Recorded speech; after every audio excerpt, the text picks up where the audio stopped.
Nzwani, ou Anjouan, est une île de l'archipel des Comores, située dans le canal du Mozambique entre la côte africaine et Madagascar. Sa ville principale, Mutsamudu, s'est développée à la fin du XVe siècle sous le règne d'Halima Ier, mais c'est à la fin du XVIIIe qu'elle connaît ses heures de gloire, avec Abdallah Ier, qui en fait la capitale du sultanat d'Anjouan.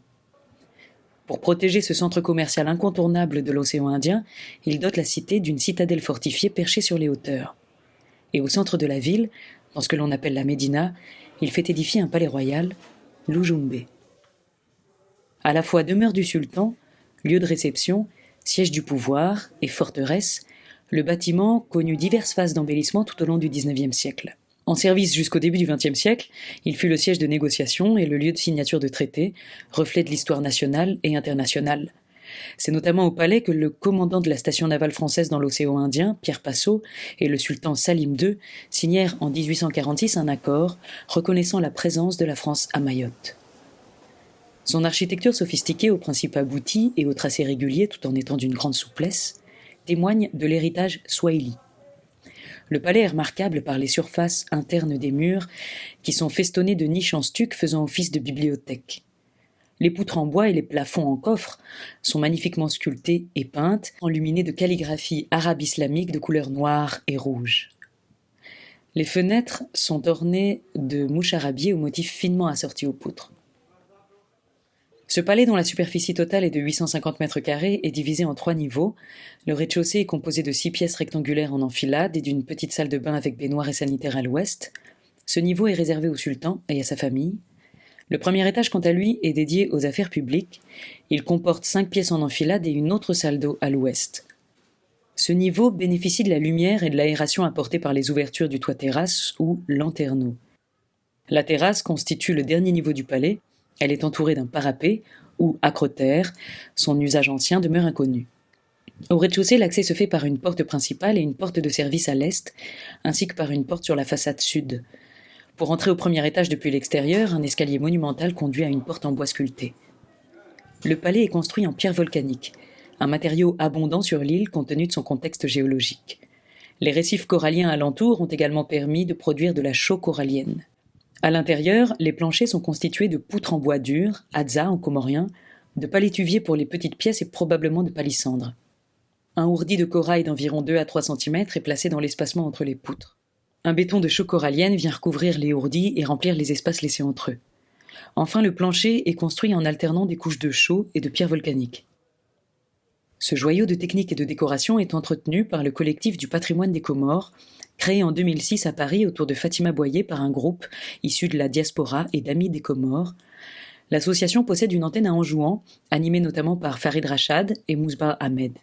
L'Ujumbe de Mutsamudu est aujourd'hui un argument au cœur de la bataille pour l'éligibilité des édifices comoriens à une inscription sur la liste du patrimoine mondial de l'humanité auprès de l'UNESCO. Pourtant, il y a quelques années, le palais et ses splendeurs ont bien failli disparaître à jamais. Car l'Ujumbe n'a pas que des amis. L'humidité est le facteur majeur de dégradation de l'édifice en raison de l'absence ponctuelle de recouvrement et des fortes intempéries lors de la saison des pluies. De plus, de nombreuses reprises en ciment ont été appliquées sur les façades, les murs intérieurs et les planchers. Ce matériau a pour effet de retenir l'humidité à l'intérieur des murs et participe à la détérioration de ceux-ci. Enfin, les poutres sont également victimes des insectes xylophages qui détruisent les bois de l'intérieur en creusant des galeries, les rendant inaptes à soutenir les charges des planchers. Au cours du XXe siècle, le bâtiment était laissé à l'abandon et souffrait d'un tel manque d'entretien qu'en 2008, après de fortes pluies, le corridor des façades est et sud s'effondre soudainement. C'est le début de la grande aventure du sauvetage. Après un déblayage sommaire en 2009, le collectif du patrimoine obtient que l'Ujumbe soit placé sur la liste de la World Monument Fund, une fondation américaine pour la préservation des sites en péril.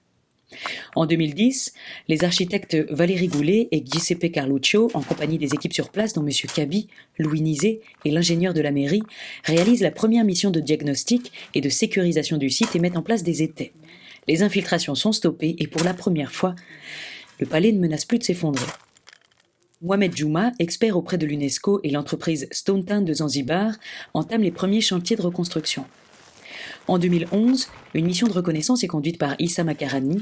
Le corridor est reconstruit avec la participation de maçons locaux et après 2 mois de chantier, le collectif passe commande de nouvelles poutres en bois auprès de l'entreprise Stone Town. En 2013, l'association CHAM, représentée par Christian Piffet, effectue sa première mission sur le site aux côtés de Fatima Boyer, Louis Nizet et les architectes Suzanne Hirschi et Peter Barry. En 2014, CHAM missionne un expert en charpente pour estimer l'état sanitaire du palais. Seulement les poutres, commandées en 2011, ne sont toujours pas arrivées. En urgence, on récupère alors d'anciennes poutres issues de palais voisins ayant été démolis. Et ce n'est qu'en 2016, soit 5 ans après leur commande, que le collectif réceptionne enfin les désormais légendaires poutres de Zanzibar. En 2018 et 2019, de nouveaux chantiers de restauration en partenariat avec CHAM et les ateliers Prévost permettent d'avancer à l'extérieur dans la réfection des enduits de la toiture et la restauration des moucharabiers, et à l'intérieur avec le badigeon des murs et le changement d'une partie des poutres. Après 2 ans de pandémie, en 2021, c'est la reprise du chantier, avec un charpentier et un maçon de Zanzibar spécialisés dans la restauration des anciennes constructions swahili, très proches de celles que l'on trouve aux Comores. Ces 2 chefs de chantier, ou fundi comme on les appelle ici, ont transmis leur savoir aux artisans locaux sous la supervision d'une ingénieure comorienne, Onrati Only O'Sheikh, et de Pierre Blondin. Ce premier exemple d'une collaboration sud-sud a été une grande réussite et laisse présager le meilleur pour la suite et notamment le chantier à venir de la toiture de la terrasse. Si la concentration des actions autour de ce palais est due à son effondrement, la restauration pourrait par la suite servir de modèle pour la réfection de nombreux édifices dans le pays. La liste proposée par le collectif du patrimoine au classement UNESCO recense pas loin de 30 bâtiments et places répartis sur l'ensemble des 3 îles de l'archipel.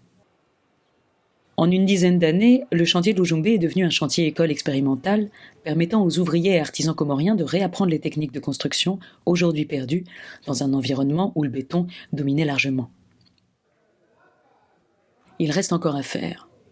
Mais dès que possible, le palais sera ouvert à la visite et pourrait bien retrouver une place centrale dans la cité, sous la forme d'une maison de la culture, muséale et créative, laissant une grande place à la transmission et surtout à la jeunesse.